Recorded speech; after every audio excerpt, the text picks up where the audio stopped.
자, 우리 말씀 보도록 하겠습니다. 창세기 18장 1절에서 8절 말씀입니다. 창세기 18장 1절에서 8절 말씀입니다. 제 성경으로는 구약성경 21페이지에 있습니다. 제가 봉독해 올리도록 하겠습니다. 여호와께서 마므레의 상수리 나무들이 있는 곳에서 아브라함에게 나타나시니라. 날이 뜨거울 때에 그가 장막문에 앉아있다가 눈을 들어 본즉 사람 셋이 맞은편에 서 있는지라. 그가 그들을 보자 곧 장막문에서 달려나가 영접하며 몸을 땅에 굽혀 이르되 내 주여 내가 주께 은혜를 입었사오면 원하건대 종을 떠나 지나가지 마시옵고 물을 조금 가져오게 하사 당신들의 발을 씻으시고 나무 아래에서 쉬소서. 내가 떡을 조금 가져오리니 당신들의 마음을 상쾌하게 하신 후에 지나가소서. 당신들이 종에게 오셨음이니이다. 그들이 이르되 내 말대로 그리하라.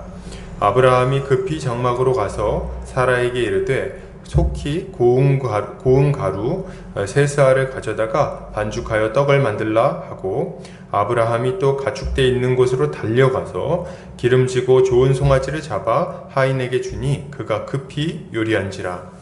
아브라함이 엉긴 젖과 우유와 하인이 요리한 송아지를 가져다가 그들 앞에 차려놓고 나무 아래에 모셔 섬에 그들이 먹으니라. 아멘. 창세기 18장 1절에서 8절까지 나그네를 대접하는 신앙이라는 제목으로 말씀을 나누도록 하겠습니다. 예전에 교회 안에는 감동적인 이야기가 참 많이 들려왔습니다. 교회를 세상의 빛과 소금이라고 얘기하는데요. 빛과 소금이라고 얘기할 만한 이야기들이 교회 안에 많이 들려왔다는 거예요. 여러 가지 섬김의 이야기들이죠. 김 집사님이 어떤 어린 학생 아픈 것을 대신 병원비를 대줘서 그 학생이 잘 치료를 받았다더라. 어떤 가정이 굉장히 고통을 겪고 있었는데 이 장로님이 잘 돌봐줘가지고 가정이 다시 회복되었더라. 때로는 어떤 학생이 학비가 없어가지고 학교에 들어가지 못하고 곤란을 겪고 있는데 어떤 성도님이 잘 도와줘서 학교를 잘 졸업할 수 있었더라. 이렇게 개개인에 대한 이야기도 많이 있었고요. 그 교회는 가면은 서로 섬기고 돌보고 정말 챙겨주고 이렇게 해가지고 힘든 사람들도 가기만 하면 회복되더라. 자녀가 참 아프고 힘든 가정 가운데 있었는데 교회 가서 회복되었더라. 이런 여러 좋은 이야기들이 많이 들렸던 것 같습니다. 이웃을 섬기기 위해 자기의 모든 것을 내어주는 성도들의 이야기가 교회 안에서 심심치 않게 아주 빈번하게 들려왔다는 거예요.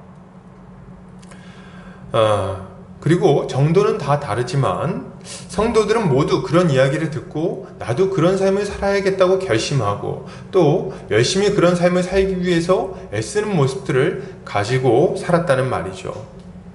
저는 이것이 교회의 아주 자연스러운 모습이고 반드시 나타나야 되는 모습이라고 생각합니다. 근데 지금은 좀 어떤지 모르겠습니다. 지금은 좀 어떻습니까? 저는 지금 이런 모습들이 많이 좀 위축되었다는 생각을 좀 하곤 합니다. 서로를 섬기기 위해서 물질과 시간을 사용하고 또 자신의 가지고 있는 것들 아끼지 않고 돌보는 일들을 찾아보기가 좀 힘들게 됐어요. 그런 것들보다는 그런 어떤 섬김의 모습들은 좀 교회에 과도하게 빠진 사람들이나 좀 하는 행동으로 좀 많이 여기고 있는 것 같고, 그리고 대신에 자기 살 길을 준비하고 적당히 한 발 담그고 신앙생활 하는 것들, 적당히 섬기는 것들을 신앙의 미덕인 것처럼 여기는 풍토가 지금 좀 자리하지 않았나 이런 생각을 합니다. 그러니까 남들보다는 자기 자신을 먼저 챙기는데 바쁘다는 거예요. 우리 교회가 그렇다는 얘기는 아니죠. 근데 이제 그런 모습들이 이 시대에 많이 나타나는 것 같다. 사랑하는 우리 성도님들, 우린 이런 풍토를 좀 바꿔야 되겠습니다. 혹시 우리 가운데 그런 풍토가 들어온다면 이걸 바꾸기 위해서 우리가 아주 애를 써야 되겠어요. 자기 사랑에 빠져있는 모습을 버리고 하나님 사랑과 이웃 사랑의 모습을 더 적극적으로 좀 살아내야 되겠어요. 이렇게 할 때 교회는 비로소 세상의 빛과 소금으로서 세상에 선한 영향력을 끼칠 수 있게 될 것이기 때문입니다. 그런 의미에서 우리는 오늘 본문을 통해 교회가 이 세상을 살아갈 때 어떤 모습을 가져야 할 것인지에 대해서 좀 한번 살펴보고자 합니다. 오늘 아브라함이 마므레의 상수리 나무들이 있는 곳에서 그의 장막문에 앉아 있었습니다. 좀 뜨거운 때였던 것 같아요. 저 뜨거운 때 이렇게 앉아 있었는데 뭐 어떤 학자들은 아마 졸고 있었을 거다 뭐 이런 얘기를 막 하곤 합니다.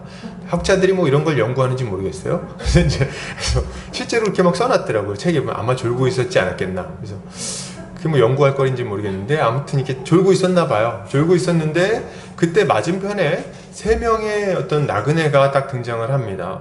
세 사람이 서 있는 것을 아브라함이 딱 발견하고 그리고 그들에게 이제 달려갑니다. 지나가는 나그네들이라고 생각을 했던 것 같아요. 그래서 막 달려가가지고 그들을 영접해요. 아브라함의 반응을 보면 이 세 사람의 나그네를 아주 극진하게 영접하고 있는 것을 우리가 볼 수 있습니다.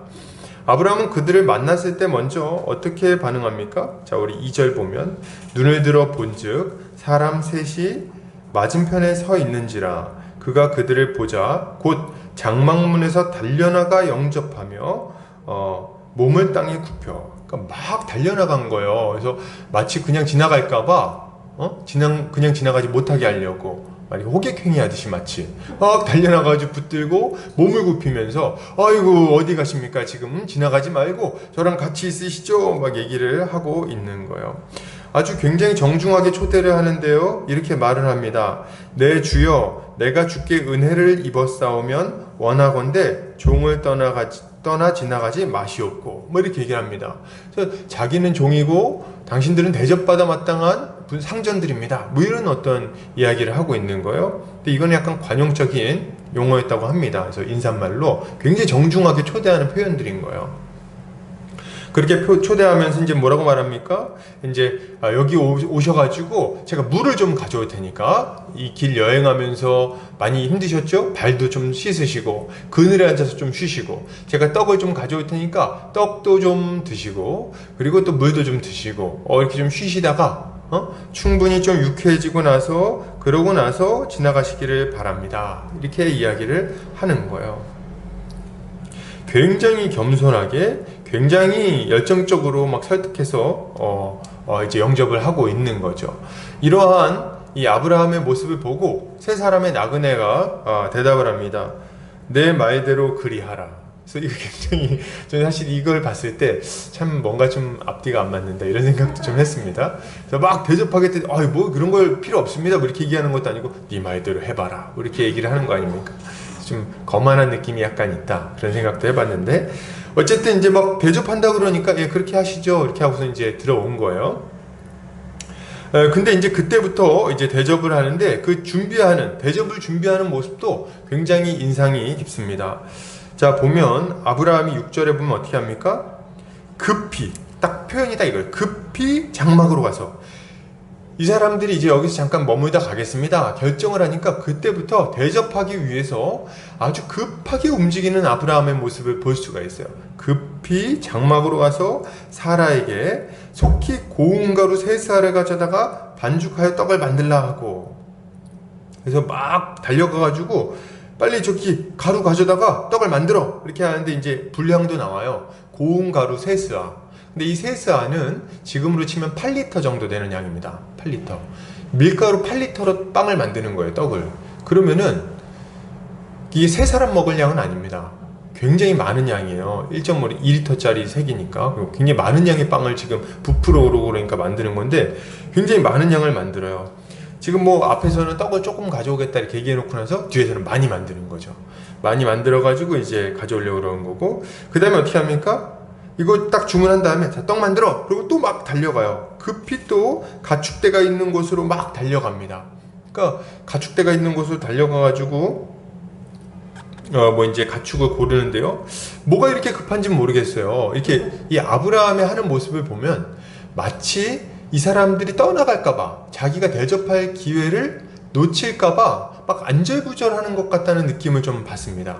그 정도로 막 열심히 뛰어다니면서 여기서 막 떡 만들려고 그러고 저기 가가지고 가축을 고르고 요리사한테 가서 급히 만들려고 막 말하고 말이죠. 그래서 송아지를 골라서 하인한테 갖다 주는데 이 송아지는 어떤 송아지입니까? 좋은 송아지였어요. 기름지고 좋은 송아지. 그러니까 기름졌다는 걸 보니까 이게 한우 A뿔뿔 뭐 이런 거예요. 그래서 아주 이렇게 하얗게 탁 아주 꽃이 핀 아주 마블링 좋은 그런 송아지를 지금 잡은 거죠. 그래가지고 이거를 가져다가 딱 갖다 주니까 이게 보니까 또 제가 생각해 보니까 고기는 또 송아지 아닙니까? 송아지. 그래서 이제 제 송아지 고기 못 먹어봤어요. 저는 소고기만 먹어봤는데 송아지는 또 어린 소 아니에요. 어린 소. 그러니까 얼마나 살이 연하겠어요. 근데 어린 소를 기름진 거를 다 가져다가 이제 요리를 하는 거죠. 그리고 엉긴 젖하고 우유, 요리한 송아지, 빵 이런 것들 다 가져다가 세 사람의 나그네 앞에 이렇게 딱 차려 놓는 겁니다. 이 지금 아브라함이 막 만찬을 순식간에 준비해내는 걸 좀 보십니까? 요새 요리 프로그램 같은 거 보면 1시간 타이머 딱 눌러놓고 그 안에 요리를 막 준비해갖고 차려내야 되는 뭐 그런 프로그램들이 있잖아요. 근데 마치 그런 걸 보는 것 같아요. 아주 열정적으로 설득해서 데려다 놓고 그 다음에 막 하인들을 시키고 아내를 시키고 본인도 막 쉬지 않고 뛰어다니면서 막 준비를 합니다. 그리고 나서 딱 차려놓은 다음에는 그냥 있는 게 아니라 어떻게 합니까? 딱 보면 8절에 뭐라 그래요? 그들 앞에 차려놓고 나무 아래에 모셔섬에 그들이 먹으니라 이렇게 딱 되고 있어요. 그러니까 아브라함이 다 차려놓은 다음에 여기다 이렇게 딱 수건 같은 걸 딱 두르고 뒤에 이렇게 딱 서 있는 거예요. 서갖고 이렇게 포도주 같은 거 있으면 좀 따라주기도 하고 이렇게 하면서 물도 따라주고 하면서 뒤에서 아주 정성껏 지금 대접하고 있는 모습을 지금 여기서 설명을 해주고 있는 거죠. 지금 이런 아브라함의 모습은 아주 극진한 대접의 모습을 보여주는데요. 마치 어떤 왕이라든지 어떤 고위직에 있는 사람들이 찾아왔을 때 보이는 모습이라고 할 수 있을 것 같습니다. 자신이 할 수 있는 최선의 것을 최선을 다해서 대접을 하고 있는 거예요. 아브라함은 이런 모습을 가지고 있다. 여기서 어떤 분들은 이렇게 생각을 합니다. 아니 다 좋은데 알겠습니다. 대단한 건 맞는 것 같아요 목사님. 근데 이거는 하나님인 줄 알았으니까 이렇게 한 거 아닙니까? 저도 하나님 만나면 이렇게 하죠. 그죠? 저도 하나님하고 천사들이 우리 집에 찾아오면요 출장 청소 불러가지고 청소 싹 하고 출장 뷔페 불러가지고 대접할 겁니다. 뭐 이렇게 얘기하실지 모르겠어요. 근데 우리가 한 가지 기억해야 될 건 이겁니다. 아브라함이 세 사람을 만났을 때 아브라함은 이 세 사람이 하나님과 천사들이라는 것을 몰랐어요. 그걸 알지 못했습니다. 모르고 대접하고 있는 거예요. 그걸 어떻게 알 수 있죠? 몰랐다는 거를? 자, 우리 2절에 보면 뭐라고 말해요?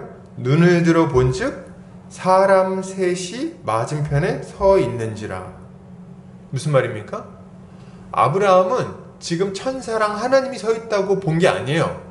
뭘 본 겁니까? 사람 3명이 서 있다고 본 거예요.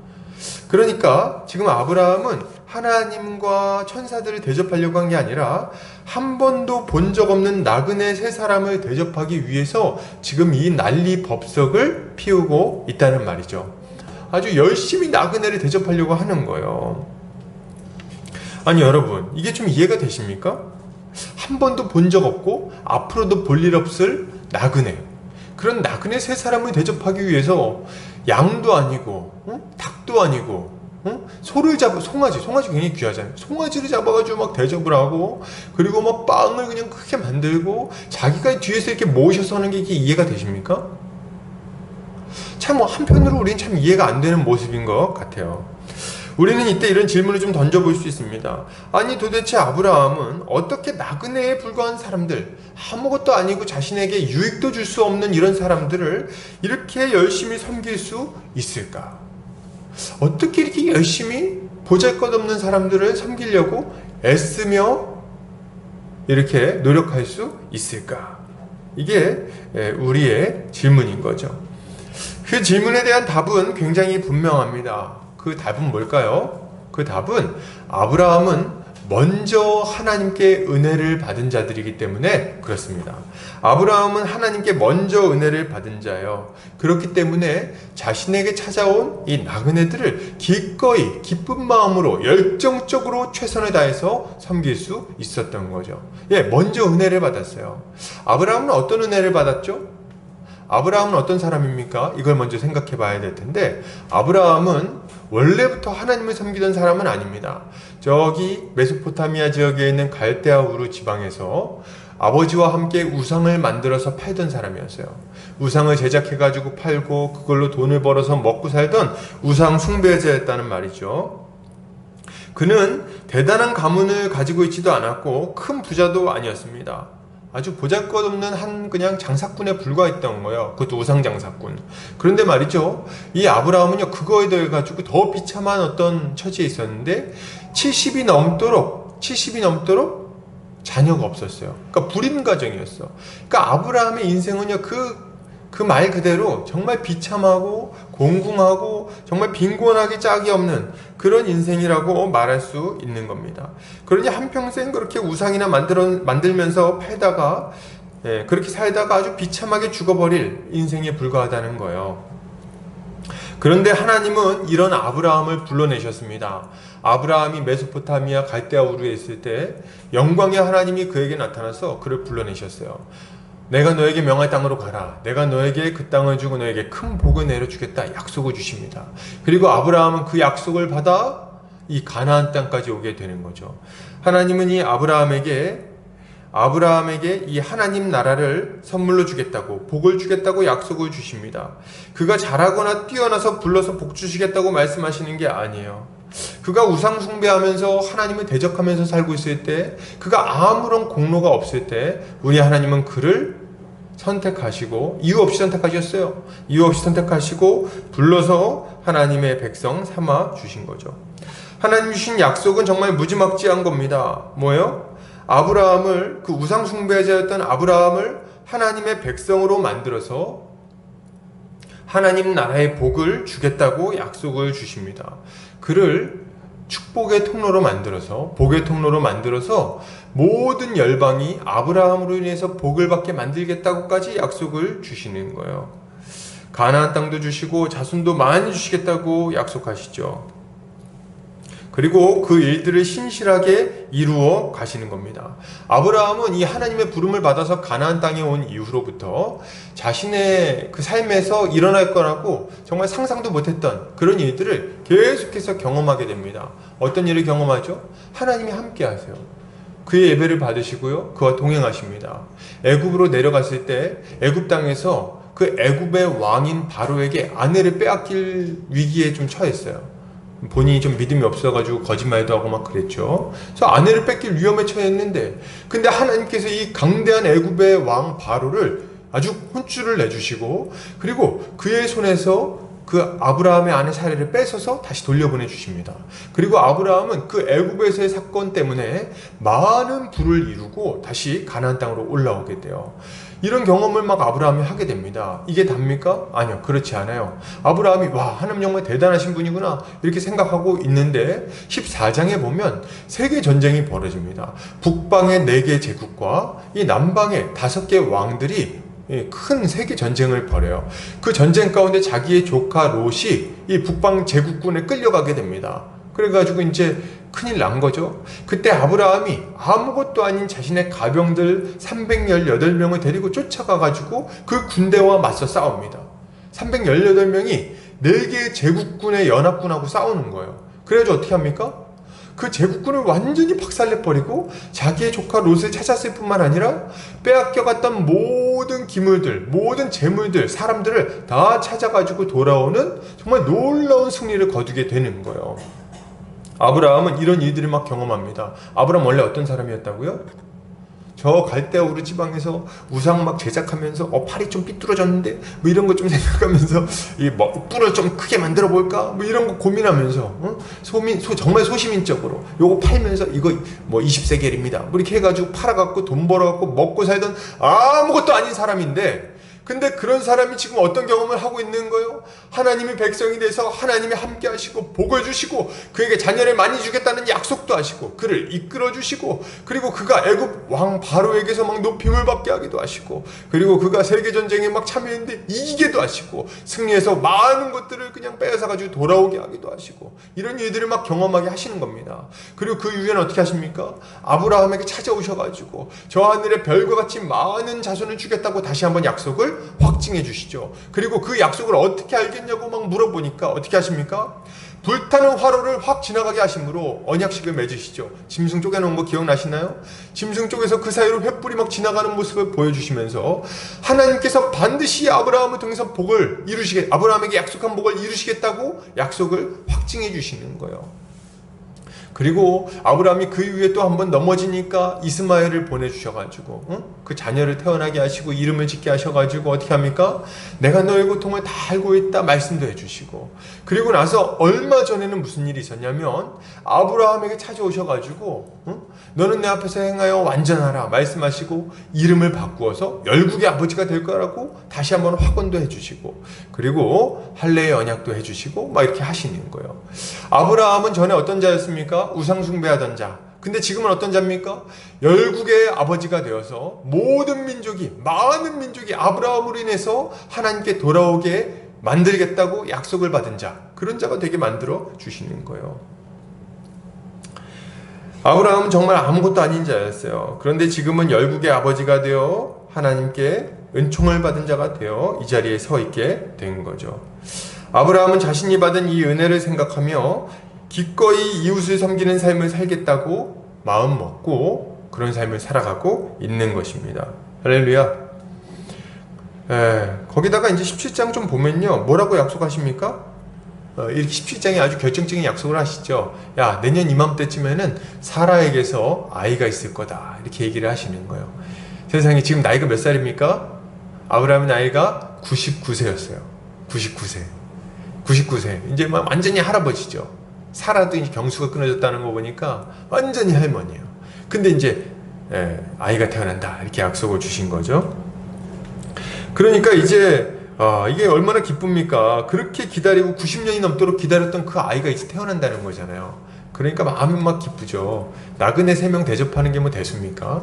지금 송아지가 대수예요. 애가 태어나게 생겼는데 90년 넘게 기다렸던 애가 태어나니까 이제 뭐 송아지 대접하고 빵 만들고 이런 건 일도 아닌 거예요.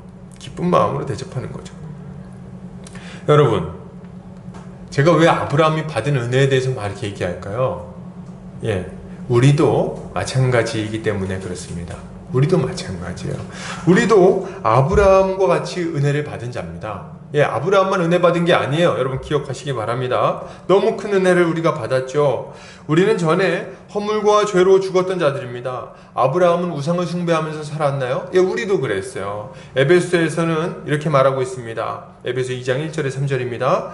그는 허물과 죄로 죽었던 너희를 살리셨도다. 그때 너희는 그 가운데서 행하여 이 세상 풍조를 따르고 공중의 권세 잡은 자를 따랐으니 곧 지금 불순종의 아들들 가운데서 역사하는 영이라.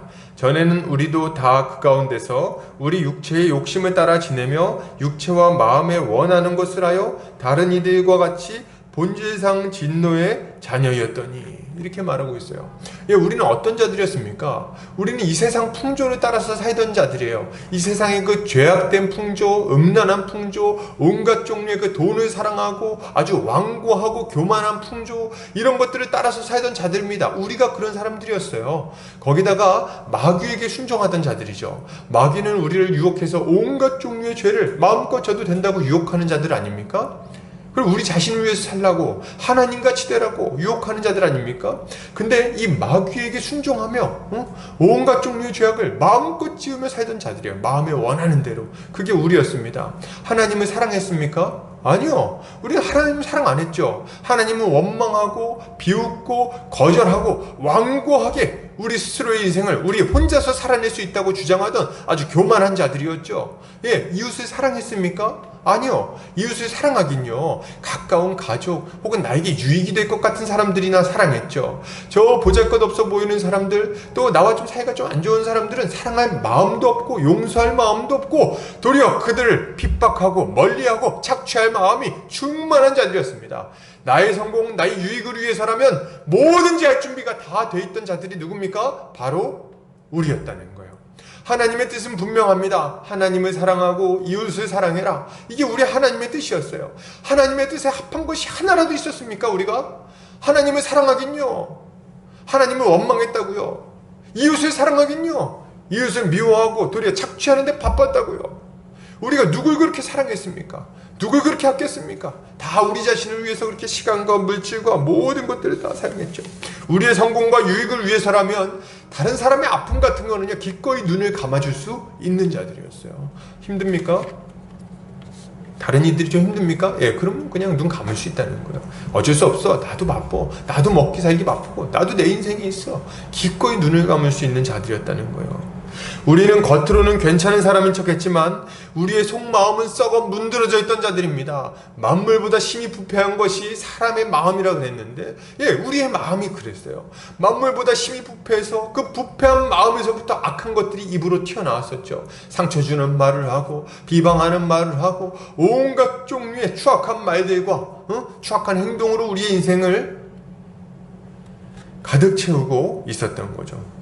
그게 우리의 모습이었다는 거예요. 자, 이런 걸 생각해보면 우리의 정체성은 너무나도 분명합니다. 뭐예요?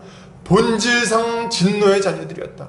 우린 하나님 앞에 본질상 진노의 자녀들이었습니다. 하나님의 진노를 받아 마땅한 자들, 하나님의 심판을 받아 마땅한 자들, 영원한 불지옥 가운데 들어가서 세세토록 고통받아도 아무 할 말 없는 자들, 그게 바로 우리였다는 거예요. 우린 실제로 그런 자들이었고 이 땅에서는 그 열매를 맛보며 비참하게 아주 고통스럽게 살아가는 자들이었죠. 그런데 여러분, 하나님께서 이런 우리를 그대로 내버려두지 않으신 겁니다. 하나님 우리에게 어떤 은혜를 베푸셨습니까?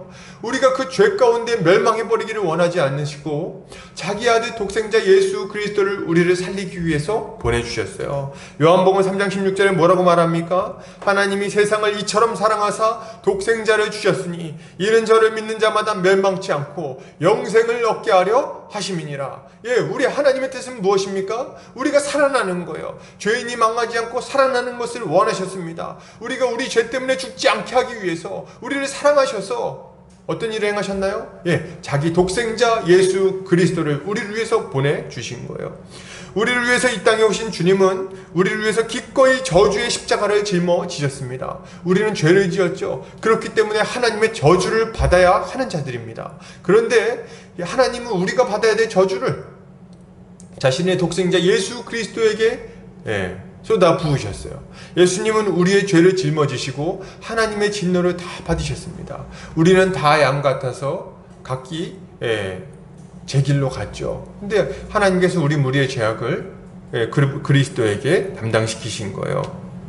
그가 채찍에 맞음으로 우리는 나음을 입었고 그가 찔림으로 우리가 회복되게 된 거죠.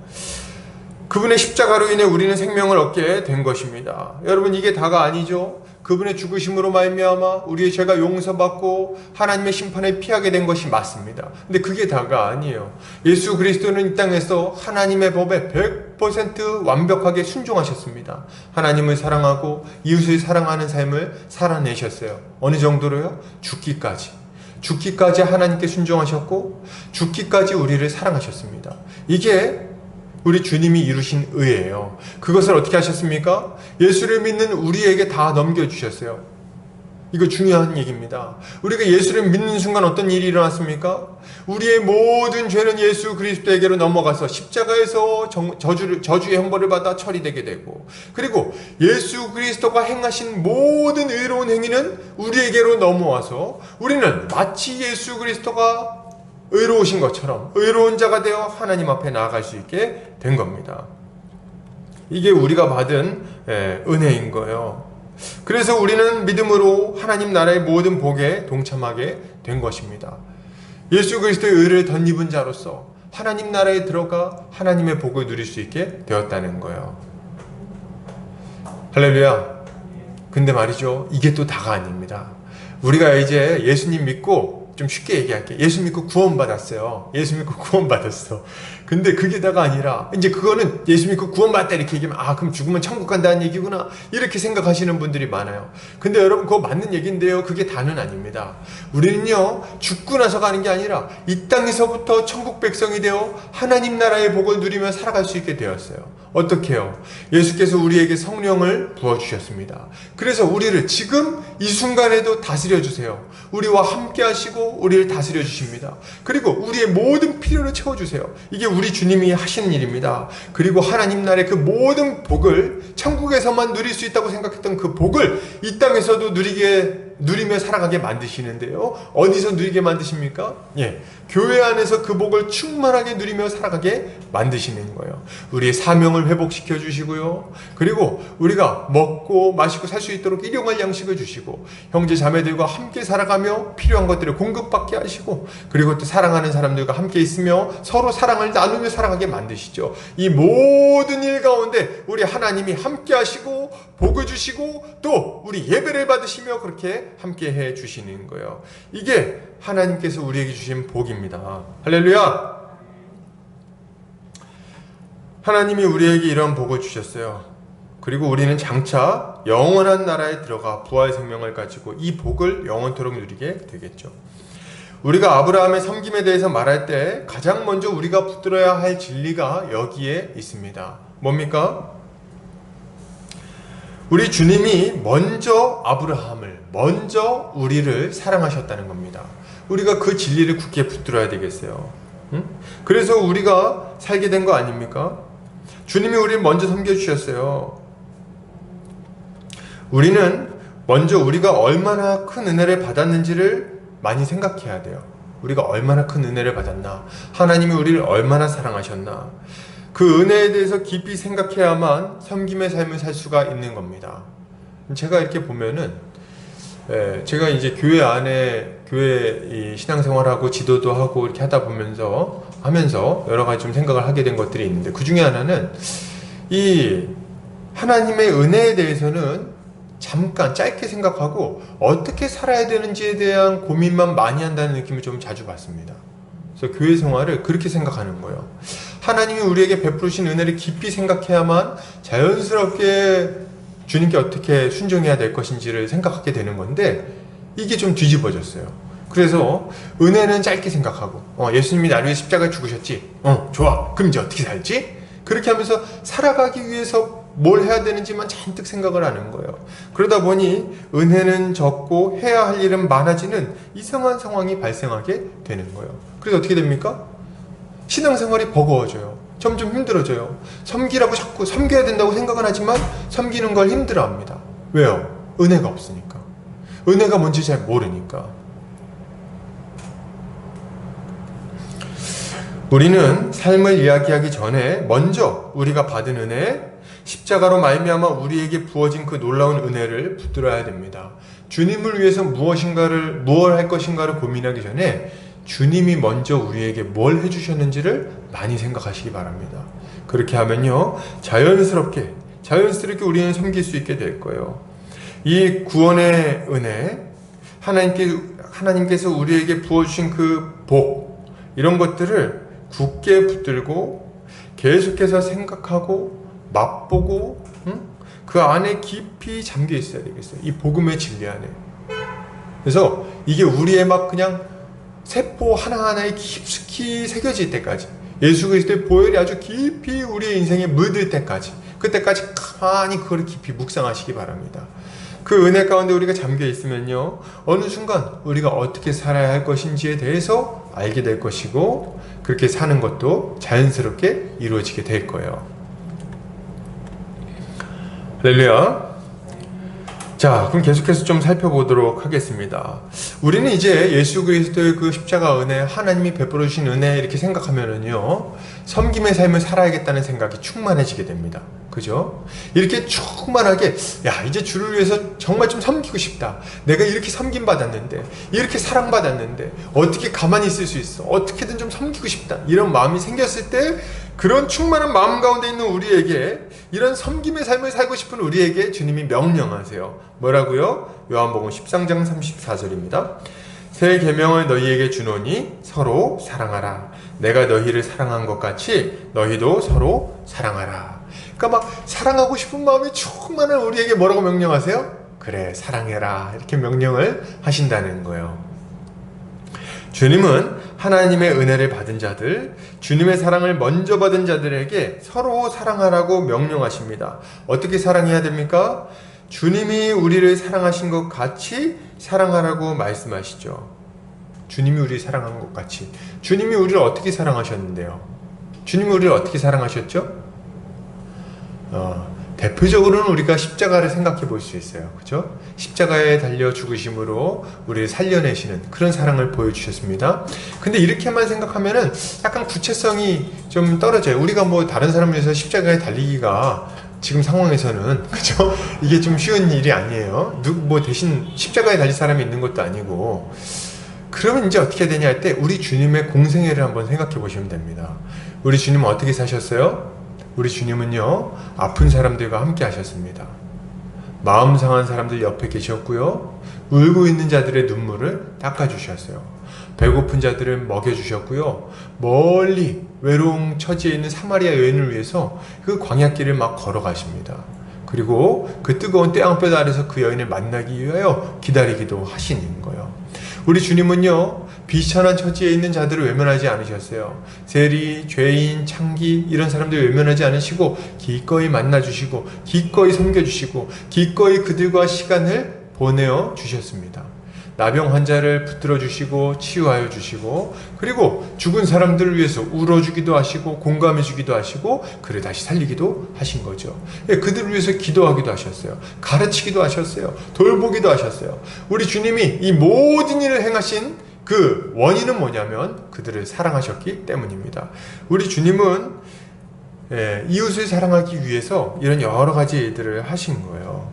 이게 우리 주님의 사랑이고 우리 주님의 섬김입니다. 우리 주님은 십자가에 달리시기 전에 제자들의 발을 씻으신 이후에도 이렇게 말씀하시죠. 요한복음 13장 12절에서 15절입니다. 그들의 발을 씻으신 후에 옷을 입으시고 다시 앉아 그들에게 이르시되 내가 너희에게 행한 것을 너희가 아느냐? 너희가 나를 선생이라 또는 주라 하니 너희 말이 옳도다. 내가 그러하다. 내가 주와 또는 선생이 되어 너희 발을 씻었으니 너희도 서로 발을 씻어주는 것이 옳으니라. 내가 너희에게 행한 것 같이 너희도 행하게 하려 하여 본을 보였노라. 아멘. 그래서 우리가 해야 되는 일은 뭡니까? 이웃의 발을 씻어주는 일을 해야 되겠어요. 이웃의 힘든 것들, 이웃의 고통스러운 것들, 이웃의 약점 이런 것들을 채워주고 또 도와주기 위해서 우리가 시간과 물질과 열정을 사용해야 되는 거죠. 우리 주님이 원하는 삶은 분명합니다. 섬김의 삶을 살기를 바라세요. 형제자매를 사랑으로 섬기는 것, 이것이야말로 은혜 받은 자의 마땅한 삶의 모습인 거죠.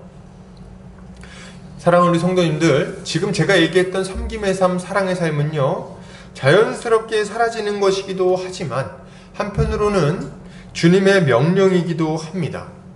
그죠? 그렇기 때문에 우린 이런 삶을 살아가기를 힘써야 하는 거예요. 살아갈 마음이 있으시죠? 그러면요, 살아가기 위해서 애쓰시기 바랍니다. 나태해지면 안 돼요. 핑계 대면 안 돼요. 섬기고 사랑으로 섬기고 돌봐주기 위해서 애써야 돼요. 그러면 우리가 이렇게 이웃을 사랑으로 섬길 때 가져야 될 모습은 뭘까요? 우리는 아브라함의 모습을 통해서 어떻게 섬겨야 될지에 대해서 좀 우리가 배울 수가 있습니다. 이걸 좀 한번 살펴볼게요. 첫째로, 기회를 놓치지 말고 적극적으로 이웃을 섬기기 위해서 애써야 됩니다. 기회를 놓치지 않아야 돼. 섬김의 기회를.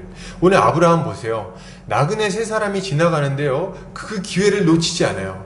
혹시라도 지나가 버릴까봐 막 달려나가서 탁 붙들어 놓습니다. 그리고 뭐라 그래요? 설득을 해요. 야, 지금 응? 우리 집에 좀 들어오십시오. 그냥 떠나가서 제 마음 아프게 하지 마시고 들어오세요. 제가 발 씻을 물도 준비해 놓을 거고 떡도 갖다 줄 거고, 여기서 그늘에서 잠깐 쉬면 얼마나 좋습니까? 그렇게 좀 몸을 쉬고 나서 상쾌하게 된 다음에 그 다음에 떠나시면 얼마나 좋겠어요. 설득을 한다는 거예요. 그 기회를 놓치지 않으려고 막 뛰어가가지고 막 그냥 음식도 준비하고 이렇게 여러 가지를 하게 되는 거죠. 이것은 아브라함이 얼마나 적극적으로 이웃사랑의 삶을 살았는지, 얼마나 적극적으로 섬겼는지를 보여주는 표현입니다. 우리는 우리 옆에 있는 형제 자매들의 형편에 좀 민감할 필요가 있어요. 그래서 그들을 좀 잘 돌볼 필요가 있습니다. 기회를 놓치지 마세요. 그들이 무엇이 필요한지, 어떤 어려움에 처해 있는지, 어떤 기도의 제목들이 있는지를 알아야 된다는 거예요. 형제 자매들을 볼 때 대충 듣고 넘어갈 게 아니라 좀 딱 알아야 됩니다. 귀를 기울이고 세심하게 살피는 자세가 필요하겠죠. 그리고 또 좀 기민하게 움직일 필요가 있어요. 뭐 그렇게까지 기면할 필요가 있는가 생각이 들기도 하는데, 예를 들어서 이렇게 누군가 생일이라는 걸 알았어요. 그럼 어떻게 해야 됩니까? 생일이라는 걸 알았어. 우리 뭐 이웃인지 딱 보니까 뭐 요새는 카카오톡 같은데 생일이 다 뜨죠. 그래서 누구 생일이라는 걸 알게 됐어. 몰랐는데 알게 됐어. 그럼 어떻게 됩니까? 그때 빨리 문자나 이런 걸 보내줘야 되는 거예요. 생일 축하합니다. 뭐 이렇게 하고 뭐 할 수 있으면 커피 한 잔 보내도 괜찮겠죠. 꼭 아주 섬길 수 있는 좋은 기회 아닙니까? 혹은 또 이렇게 뭐 이런 어르신들 같은 경우 이런 게 좀 어렵다면은 달력 같은 데가 좀 이렇게 생일 같은 거 표시를 해놓으면 좋죠. 그랬다가 누구 생일 딱 되면 딱 그 기회를 놓치지 않는 거예요. 이웃의 생일은 아주 좋은 섬김의 기회라고 생각이 듭니다. 꼭 크고 멋진 선물을 받아야만 기쁜 것은 아니에요, 여러분. 뭐 생일이니까 람보르기니 내가 선물해 주겠다, 꼭 그래야만 뭐 이렇게 되는 건 아닙니다. 선물은 소소해도 상관없어요. 그죠? 중요한 건 뭡니까? 마음이에요. 저도 이렇게 막 생일 때 보면은 이렇게 여러분들이 많이 섬겨주세요. 이게 목회자고 그러다 보니까 더 그런 것 같아요.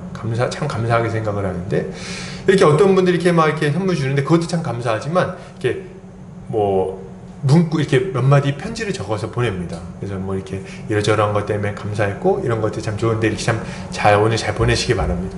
그 몇 글자 안 되는 메시지를 가지고도 얼마나 마음이 기쁘고 정말 그게 행복한지 몰라요. 그렇지 않습니까? 누군가 우리를 신경 써서 그렇게 카드를 써준다는 것, 문자를 보내준다는 것은 참 감사한 일인 거죠. 그것 자체로 큰 섬김이 될 수 있는 거예요. 이런 기회들을 날려버린다면 그건 참 안타까운 일이라고 생각이 됩니다. 또 뭐가 있을까요? 좀 기민할 필요가 있다는 건 이런 면이에요. 예를 들어서 뭐 오늘 안정호 목사님은 항상 건강하신데요. 근데 이제 아프다고 한번 해보죠. 건강한 목사님 좀 아프다고 한번 생각해 봅시다. 아파서 감기에 걸렸어. 감기에 걸리면요, 이렇게 아파요. 요새는 이러면 큰일 나죠. 아프다고 이렇게 했어. 그러면은 딱 보는 순간 우리 어떻게 해야 됩니까? 이건 섬김의 기회 아닙니까? 그때 가가지고 제가 기도할게요, 이렇게 얘기하는 것도 중요할 것이고, 그리고 기도만 하고 넘어가면 안 되겠죠. 어떻게 해야 됩니까? 뭐 가가지고 이렇게 죽이라도 한번 사준다든지, 아니면 뭐 이렇게 타이레놀이라도 좀 사다 준다든지, 그건 쌍화탕 같은 거랑 같이. 그래서 이게 아주 굉장히 소소한 거지만 섬김의 기회인 거예요. 근데 꼭 이런 분들이 있어요. 누가 이렇게 아프다는 소식을 들었어. 누가 아파가지고 오늘 교회 못 나왔대. 얘기를 들었어. 그랬어? 그냥 까먹고 있다가 그 다음 주에 물어봐요. 야, 너 지난주에 아팠다며? 그럼 뭐예요? 일주일 전에 감기 걸린 게 일주일 동안 아프겠습니까?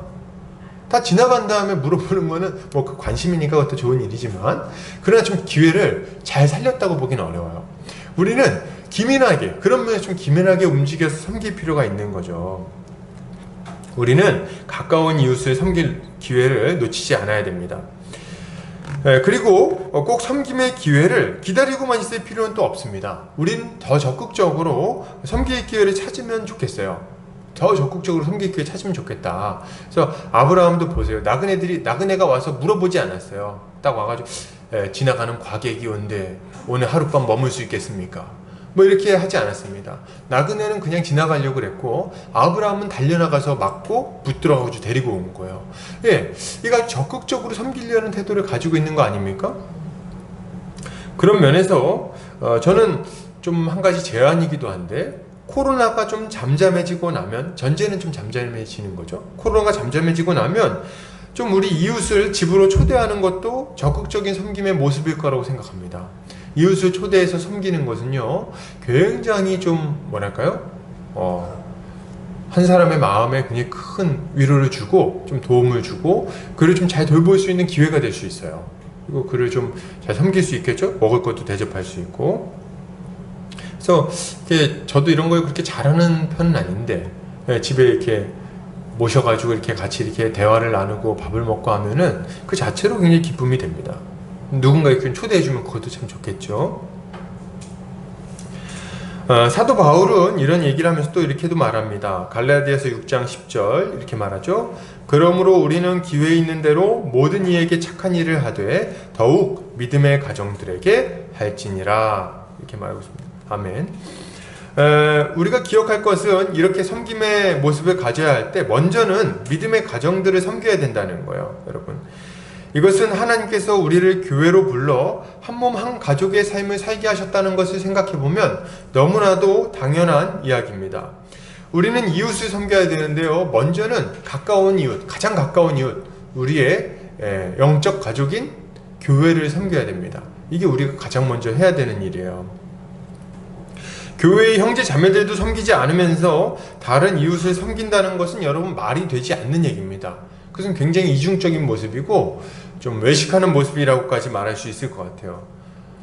예를 들면 이런 거요. 집에 오면은 맨날 인색하고 자녀들이 막 아빠 저 배고파요. 야, 너 이렇게 맨날 뭐 이렇게 먹으려고 그래?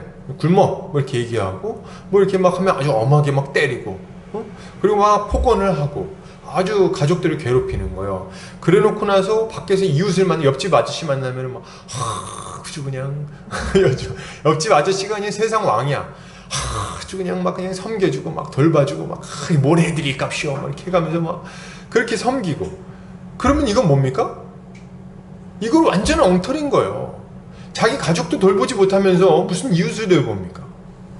자기 가족, 가장 가까운 피부치들도 제대로 섬기지 못하면서 도대체 누구 섬길 수 있냐는 거예요. 가능합니까? 이건 외식하는 모습이고 아주 가식적인 모습인 거예요. 그건 말도 안 되는 얘기입니다. 물론 그렇다고 해서 뭐 이렇게 나는 가족한테 못하니까 이웃한테도 못하겠다 이러면 진짜 그거 진짜 곤란한 얘기겠죠. 그런 얘기를 하는 게 아니라 먼저 우리 영적 가족인 교회를 돌보는 것은 너무나도 자연스럽고 마땅한 일이라는 거예요. 그래 돌봐야죠. 아껴줘야죠. 그러니까 온전한 모습을 갖도록 먼저 잘 챙겨줘야죠. 자녀가 굶고 있는데 이웃을 먼저 섬기는 게 어떻게 가능합니까? 안 될 일이에요. 자녀를 먼저 잘 돌보고 자녀가 온전한 모습으로 살 수 있도록 돌보는 것이 필요한 겁니다. 그렇게 한 이후에야 우리가 그 이웃들을 더 거리가 있는 이웃들을 더 돌볼 수 있게 되겠죠. 여러분, 그러므로 우리는 교회 형제자매들을 적극적으로 먼저 섬겨야 할 것입니다. 둘째로, 보답받을 것을 생각하지 말고 연약한 이웃을 사랑으로 섬겨야 되겠습니다. 오늘 아브라함은 이 나그네를 극진히 대접했어요. 아브라함은 이 천사라고 생각 안 했다 그랬죠. 나그네라고 생각하면서도 그렇게 대접했다는 말입니다. 나그네는 어떤 자들입니까? 나그네는 잠시의 얼굴을 보고 그러고 나서 가버릴 사람이에요. 다시 안 만날 사람들입니다. 그죠? 나와 특별한 연분이 없는 사람들인 거예요. 식당으로 치자면 뜨내기 손님인 겁니다. 뜨내기 손님. 그래서 저 고속도로 변에서 한번 만날 어떤 그런 손님들. 잠시 스쳐가는 인연이니까 우리에게 어떤 유익도 끼칠 수 없는 사람인 거죠. 그런데 아브라함은 그런 나그네들을 아주 극진히 마치 자기의 가족이 됐냐, 가장 가까운 사람인 양, 나에게 큰 유익을 줄 수 있는 사람인 것인 양, 그렇게 섬기고 있다는 겁니다. 이것은 우리가 이웃을 섬길 때 되돌려받을 것을 생각하지 말고 섬겨야 한다는 것을 잘 알려주는 표현입니다. 주님은 이웃을 섬기라는 명령을 하시면서 이렇게 말씀하십니다. 누가복음 14장 12절에서 14절 말씀이에요. 또 자기를 청한 자에게 이르시되 내가 점심이나 저녁이나 베풀거든 벗이나 형제나 친척이나 부한 이웃을 청하지 말라. 두렵건대 그 사람들이 너를 도로 청하여 내게 갚음이 될까 하노라. 잔치를 베풀거든 차라리 가난한 자들과 몸 불편한 자들과 저는 자들과 맹인들을 청하라. 그리하면 그들이 갚을 것이 없으므로 내게 복이 되리니 이는 의인들의 부활 시에 내가 갚음을 받겠음이라 하시더라. 아멘. 지금 무슨 말을 하고 있습니까? 누군가를 섬기려고 할 때 부한 이웃을 섬기지 말라고 말하고 있어요. 굉장히 상식적이지 않은 말이죠. 왜 그렇게 하라고 말합니까?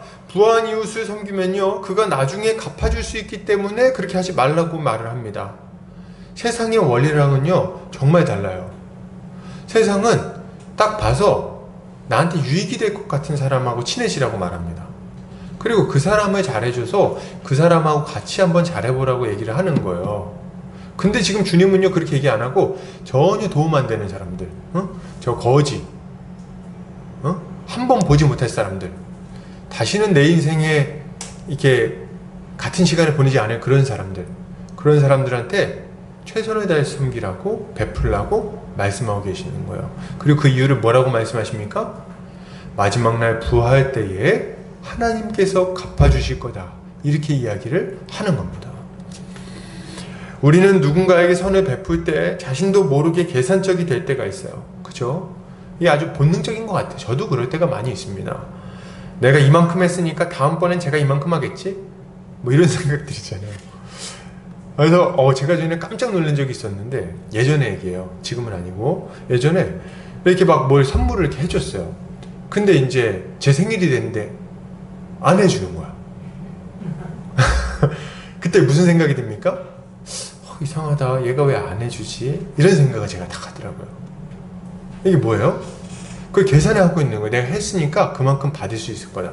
근데 사실 우리가요, 제가 생각해보면 저도 아마 받고선 안 한 게 많을 거예요. 왜냐면 이렇게 살다 보면 까먹을 때도 있고 다 챙기지 못할 수 있거든요. 근데 이제 제가 그걸 다 기억하고 이렇게 하는 걸 보면서 와, 정말 계산적이구나. 제가 그런 생각을 한번 한 적이 있습니다. 여러분, 우리는 이런 생각을 너무 잘해요. 저 사람이 이런 걸 잘하니까 내가 이걸 지금 잘해주면 나중에 도움을 받을 수 있겠지? 뭐 이런 생각들. 여러분, 이것은 주님이 원하시는 섬김의 모습이 아니에요. 이거 섬김의 모습이 아닙니다. 이것은 그저 그냥 인맥 쌓기에 불과해요. 세상적인 인맥 쌓기.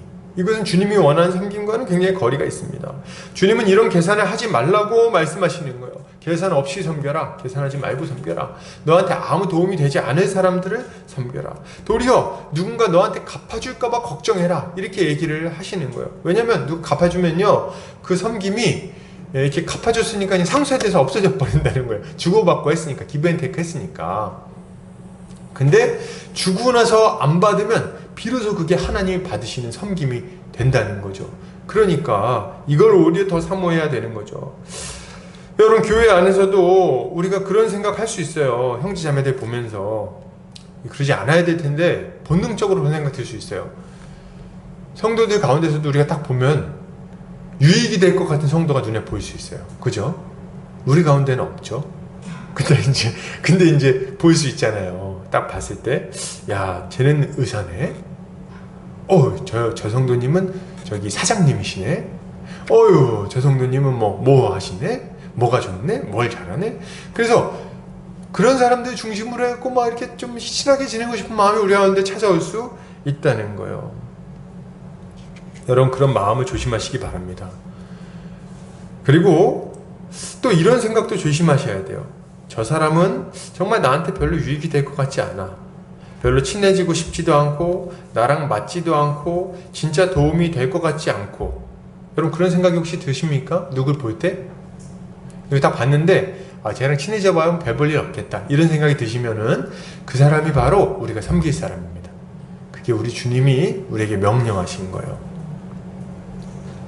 셋째로, 이웃을 섬길 때 우리가 할 수 있는 최선을 다해서 섬겨야 되겠습니다. 아브라함은 자신이 할 수 있는 최선의 것을 가지고 와서 조리를 하고 대접을 합니다. 송아지도 잡고 밀가루로 떡도 만들고 말이죠. 대접하는 거야 그렇다 치는데 송아지는 정말 대단하지 않습니까? 저는 이 송아지 볼 때마다 대단하다 이런 생각을 해요. 왜냐면 이 송아지는 너무 많아요. 세 사람이 먹기에는. 세 사람이 먹으려면 닭을 잡아도 되고요. 토종닭 한 마리 큰 거 잡으면은 3명 먹어요. 그죠? 그리고 아니면은 뭐 이렇게 양을 잡아도 되고, 새끼 양을 잡아도 충분히 대접할 수 있습니다. 그런데 이 지금 아브라함은 가장 좋은 걸 지금 가져다가 대접을 하고 있다는 거예요. 여러분, 이것은 우리가 이웃을 섬길 때 어떤 태도를 가지고 섬겨야 되는지를 잘 보여주고 있는 말들입니다. 그런 모습이라고 할 수 있어요. 주님은 이렇게 말씀하십니다. 에베소 6장 6절에서 8절이에요. 눈가림만 하여 사람을 기쁘게 하는 자처럼 하지 말고 그리스도의 종들처럼 마음으로 하나님의 뜻을 행하고 기쁜 마음으로 섬기기를 주께 하듯 하고 사람들에게 하듯 하지 말라. 이는 각 사람이 무슨 선을 행하든지 종이나 자유인이나 주께로부터 그대로 받을 줄을 알미라. 이렇게 말씀을 하고 계십니다. 여러분, 우리는 눈가림을 하지 않아야 돼요. 겉으로 볼 때는 그럴듯하게 이렇게 섬기는 것처럼 하고 속으로는 대충 섬겨서는 안 된다는 거죠. 우리 겉과 속이 똑같아야 돼요. 그래서 최선을 다해서 섬겨야 됩니다. 뭐 이렇게 소고기 사줄 수 있는 상황인데 내 형편이 소고기 사줄 수 있는 형편인데 라면으로 때우려고 그러지 말라는 거죠. 그래서 오늘 좀 소고기 사줄 수 있어. 마음도 오늘 소고기 사줄 어떤 그런 마음이 딱 들었어. 근데 아유 돈 아까워. 아유 쟤한테 소고기 사줘봐야 어땠어? 이렇게 해가지고 우리 라면 먹으러 갈래? 해서 라면 사준다면 이거 안 된다는 거예요.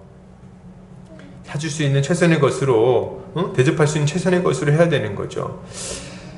제 개인적인 생각으로는 사실은 라면 사줘도 잘하는 거다. 뭘 사주면 어때? 사주면 좋은 거지. 뭐 이런 생각이 있긴 있습니다.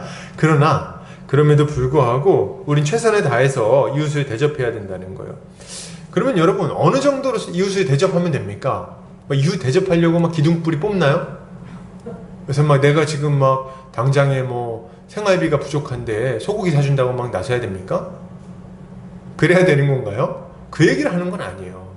기준이 있습니다. 제가 기준을 알려드릴게요. 정확한 기준이에요. 마태복음 7장 12절입니다. 주님이 말씀하세요.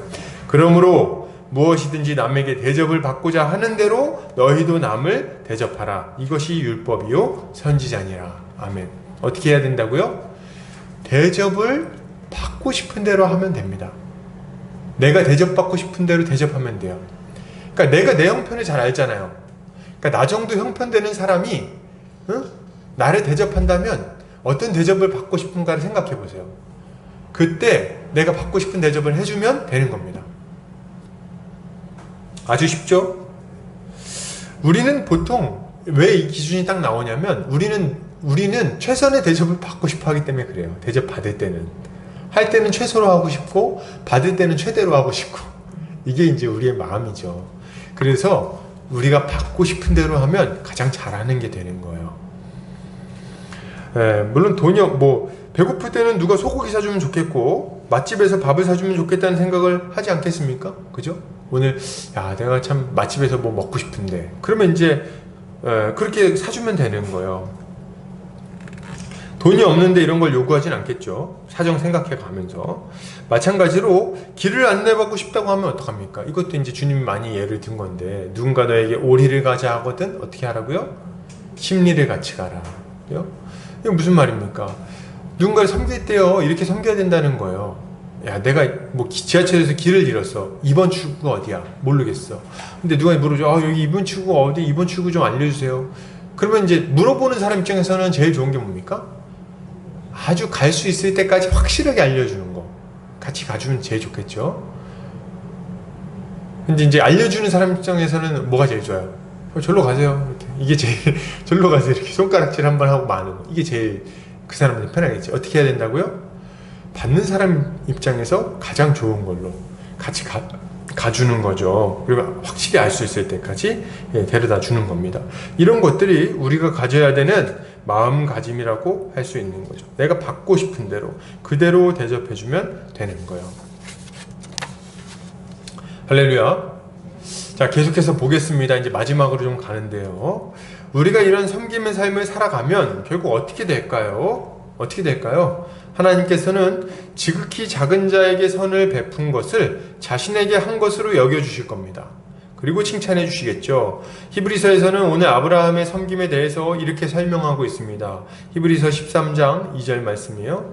손님 대접하기를 잊지 말라. 이로써 부지 중에 천사들을 대접한 이들이 있었느니라. 이렇게 얘기를 하고 있어요. 그러니까 손님 대접할 때 이 사람이 천사겠다 이렇게 생각하고 하나님이겠다 생각하고 대접을 하라는 거예요. 주님은 제자들에게 이렇게 교훈하십니다. 마가복음 9장 36절에서 37절이에요. 어린아이 하나를 데려다가 그들 가운데 세우시고 안으시며 제자들에게 이르시되 누구든지 내 이름으로 이런 어린아이 하나를 영접하면 곧 나를 영접함이요 누구든지 나를 영접하면 나를 영접함이 아니요 나를 보내신 이를 영접함이니라. 아멘. 여기서 어린아이는요 정말 도움이 안 되는 어린아이를 말하는 겁니다. 지금은 뭐 어린애들 되게 귀하잖아요. 그래서 아이고 내 새끼 뭐 이렇게 하죠. 근데 이때 당시만 해도요 뭐 우리나라도 사실 몇십 년 전만 해도 그랬죠. 뭐 약장수들이 모이면 어떻게 합니까? 애들은 가라 막 그렇게 하잖아요. 왜요? 왜 그렇게 합니까? 애들은 돈이 없으니까. 애들은 약을 못 사주잖아요. 그러니까 쓸모없네 이렇게 떠들고 옆에서 막 그냥 이렇게 막 시끄럽게나 하지 걔들 무슨 도움이 됩니까? 그러니까 애들은 가 이렇게 하는 거잖아요. 마찬가지로 우리도 그런 마음이 있을 수 있어요. 애들은 가라. 그러니까 애들같이 우리 인생에 도움이 안 될 것 같은 사람들. 그런 사람들을 우리가 좀 볼 수 있는 거죠. 아이, 그런 사람들 필요 없어. 아이, 좀 가까이 좀 안 왔으면 좋겠어. 아, 왜 내 인생 번거롭게 해? 아유, 니들 내 인생에 무슨 도움이 되냐? 제발 좀 안 보였으면 좋겠다. 뭐 이런 생각할 수 있어요. 근데 우리 주님이 뭐라고 말씀하시냐면, 그런 어린아이 하나를 영접하면 나를 영접한 것과 똑같다, 이렇게 말씀을 하시는 거예요. 나를 영접한 것과 똑같다. 그러니까 우리가 그들을 이렇게 영접하는 것은 주님을 영접하는 행동인 겁니다. 주님은 마태복음에 나오는 최후의 심판 때도 동일하게 말씀을 하세요. 비유를 드시죠. 마지막 심판 때에, 최후 심판 때 양과 염소를 나눈다고 말씀하십니다. 그래서 양들은 영생에 들어가고 염소들, 악인들은 이제 영벌에 들어간다고 해요. 그래서 양들에게, 이 영생에 들어갈 의인들에게 뭐라고 말씀을 하시냐면 이렇게 말씀하십니다. 너희는 내가 배고플 때 와서 먹였고, 내가 목마를 때 와서 마시우게 했고, 그리고 내가 감옥에 갇혀 있을 때 와서 돌아봤구나. 그러므로 너희는 너희를 위해서 준비된 저 영원한 생명 가운데 들어가라, 이렇게 말씀을 주세요. 그랬더니 이 의로운 자들이 이 주님한테 물어봅니다. 주님, 제가 주님을 만난 적이 없는데요. 제가 주님한테 배고플 때 뭘 먹여드린 적도 없고 물도 드린 적이 없고, 그리고 제가 뭐 감옥에 찾아뵌 적도 없는데요. 근데 왜 제가 그렇게 했다고 말씀하시죠? 이렇게 물어봐요. 그랬더니 우리 주님 뭐라고 말씀하십니까? 마태복음 25장 40절입니다.